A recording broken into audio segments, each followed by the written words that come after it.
Welcome to video number 4 for Andean Abyss. In the video number 3 we took you through one card play, and we're just going to pick things up where we left off.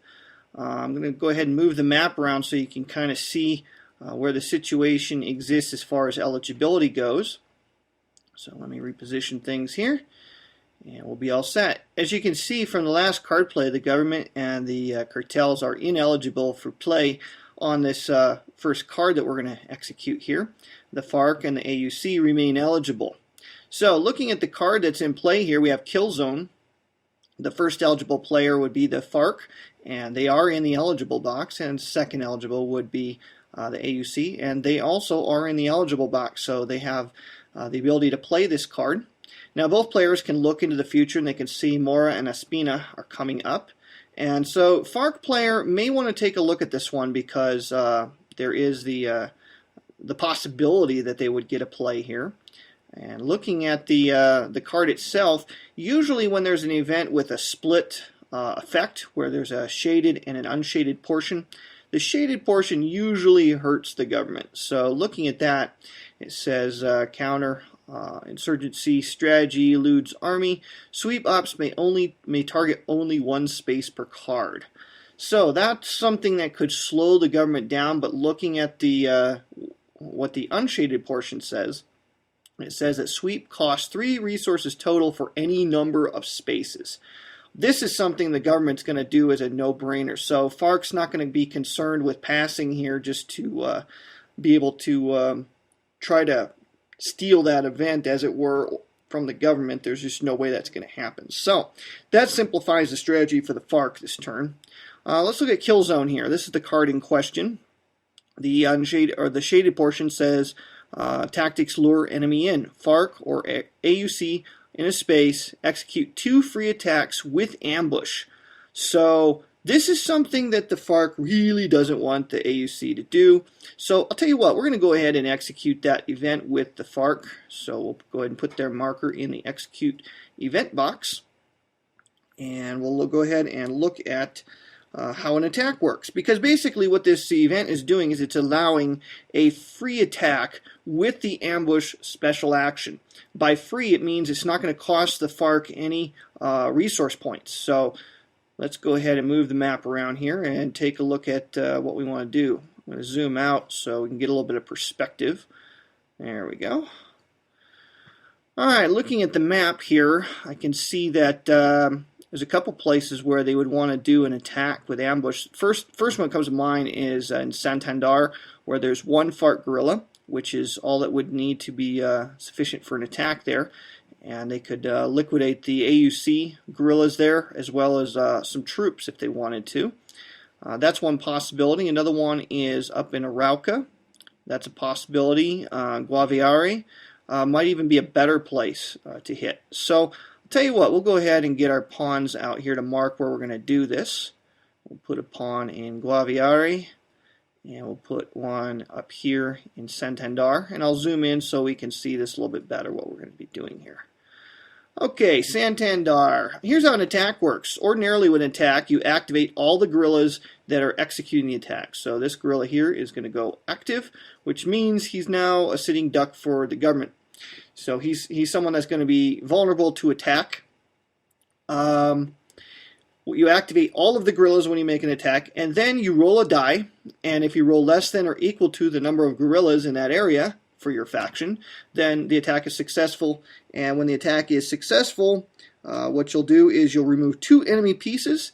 If you roll a 1, then you get to place one of your own guerrillas there in its underground side. So that's how an attack normally works. Now the ambush is a special action that ensures attack success. It's a special activity that accompanies only an attack operation. So if you're doing a rally, you cannot do an ambush with that rally. Special activities can basically they can precede the operation or they can follow along with the operation. In the case of ambush, it's a part of the operation.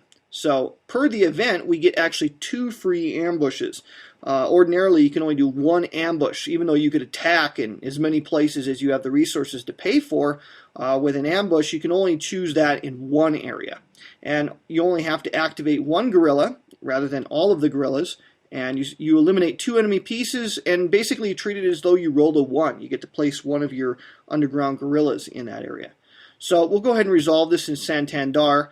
Because the AUC is up next, see, this is where strategy is going to come into play. Because the AUC is up next, they're more of a target than the government is here. So as one of the 2 pieces that I'm going to have eliminated, I'm going to go ahead and eliminate, it says 2 enemy pieces, not cylinders, not cubes. So what I can do is I can eliminate this guy here and return him to the available forces display. So he's gone. The second one, I can eliminate one of the government pieces, but here's the deal. I cannot eliminate a base unless all of the other pieces for that faction have been removed. So the bases are protected by troops and or police, or in the case of insurgent factions, with bases like this one here are protected by guerrillas from that same faction. So, but I can remove one of the troops here, so let's go ahead and remove him. Return to the available forces display. So we've killed 2 guys there, and then what we do is we are able to place one of our own guerrillas. So let's go ahead and do that. I'm going to go down to my available forces display, find a guerrilla, drag him up to Santander. There we go.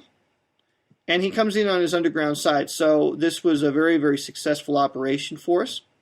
And then the second place where we were going to do one is actually, you know what? I said Guaviare, but having zoomed in a little bit and see the map clear, I think a better choice is Arauca. And here's why. I'll explain this. In Arauca, if I don't kill this guerrilla, it's very likely AUC is going to do an attack with an ambush. Let me adjust the screen here so I can show you why this is a concern. If I come back up here, you can see that when I execute an event with the FARC, the AUC may execute an op with a special activity. Okay, so ambush will be available to the AUC. I don't want them ambushing here because they would kill both the guerrilla and my base. I don't want that base to go away. So that's more of a threat than, say, Guaviare. He could knock me out of Putumayo, but I don't have a base there, so that's not a huge deal to me at the present time. So Guaviare, he could kill both my guerrillas, but I would still have a base. So I'm going to go ahead and execute the ambush here, even though I'm only killing 1 piece. I think it's a better play for now. So we'll go ahead and return him to the available forces, and now we have an extra guerrilla up there in Arauca. There we go. Forgot to activate him. There we go. And then we will go ahead and remove all of the pawns. Get rid of the movement trails. And this guy now becomes eligible. So, does he want to do something here?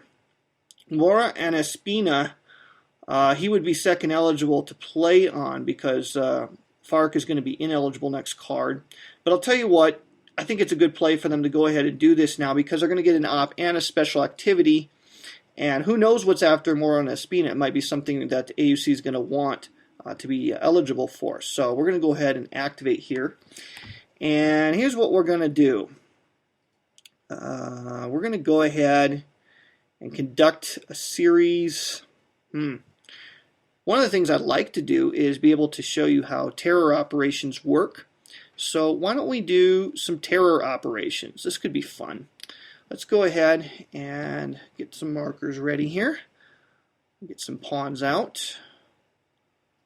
Alright, here's what we're going to do. We're going to do some terror operations. I think Guaviare is a great choice for terror. And also there, Putumayo. And I think that's about the only place I want to do this. I'm going to engage in terror in both areas, and then at the same time I'm also going to conduct a special action. I'm going to do an assassination. So I'm going to assassinate and I'm going to engage in terror. So let's go ahead and clone that guy and put him over here. And we'll show you how this works. It's kind of an interesting choice here. It's going to cost me 2 actions to do this, or it's going to be 2 resources to do these 2 operations. The special action is free; it doesn't cost anything. So here's what we'll do. We'll go ahead and adjust AUC resources 1, 2, so they're down to 9, and then we'll engage in the terror. So here's what terror is going to do for us. We're going to first of all place a terror marker in that area, Guaviare. And what terror is going to do is it's going to neutralize support or economic activity in the area. So any space with an underground guerrilla can be activated for this. So the guerrilla is actually going to go active now. So we're going to activate the underground guerrilla. Then each space that we engage in terror, it's going to cost, it's going to hurt the government in a way because it's going to affect their international aid. So the aid goes down by 1, 2, 3 for each terror op. I'm just going to go ahead and move it the other 3 for the second, so I don't have to jump all over the screen here. And I'll scroll back down to where we're at. Okay, so we activate the guerrilla. We subtract the aid for the space where we're engaging in this. And then, if in a department or a city, we're going to place a terror marker there, which we've done. And then we're going to shift support or opposition 1 level toward neutral. So we're going to adjust the support here on Guaviare, and we're going to adjust it toward neutral. Now, what that's going to do is, if you look up here at the support and opposition, one of the goals of the FARC is to get a total opposition above 25. So they want to get up to 26 in opposition. So they start at 18, and how you calculate that, you take the population rating of that department, and if it's active opposition, the population rating is doubled. So they would get 2 for Chocó and so forth. So they had 18, but now that the province where we've engaged in terror has gone to passive support, that's dropped down to 17. And you see here in Vassal, I have it so it automatically calculates that for you. So that's the basic function of terror, is to hurt the support or the opposition of in that particular area. And those terror markers are going to come into play when a propaganda card is pulled. You have to remove terror markers by spending resources before you can adjust the opposition level to the next step to get it up to active opposition. So we've gone ahead and engaged in the terror. We've adjusted the support and opposition toward neutral. If it was a lock, if we did terror on a lock, then we would place sabotage instead of terror. So that's how you can sabotage locks. Now we're going to go ahead and assassinate, and how this works is the purpose of this is to eliminate enemy units. It can accompany a terror operation, and so in any area where you have terror marked, you can engage and assassinate. So what we'll do, let's go ahead and adjust this, because this is the area where we're going to be engaging in terror as well. So we'll adjust that, and we'll adjust the resources here to 16. There we are. Get the map centered on where we're going to be doing this. Okay, now we're also engaging in assassination, which is going to allow us to remove 1 enemy piece. Base is last unless the AUC guerrillas outnumber the target faction's pieces. So we can't kill the cartel's bases there. But what we can do is go ahead and remove the FARC from this region here. So let's go ahead and return him to the available forces display. And then over here, interesting call. We could eliminate the cartel base, but the goal of the AUC is to have more bases on the map than FARC. So in order to get their bases, you have to kill their guerrillas. Let's go ahead and kill one of the guerrillas. So we basically returned the favor. And we've shown you how an assassination combined with a terror operation works. So we'll go ahead and remove all of the pawns from the map. Movement trails, and now we have completely resolved this second card. At this point, all of the pieces in the ineligible box now become eligible again, and all these guys that took actions now become ineligible. So there we are. That card has been resolved. Now Mora and Espina come up, and this is going to make for an interesting decision for the government because there are 2 very cool events which have now been pulled. They have first priority on both of them, so they have a tough decision to make. We're going to show what that decision is in our next video.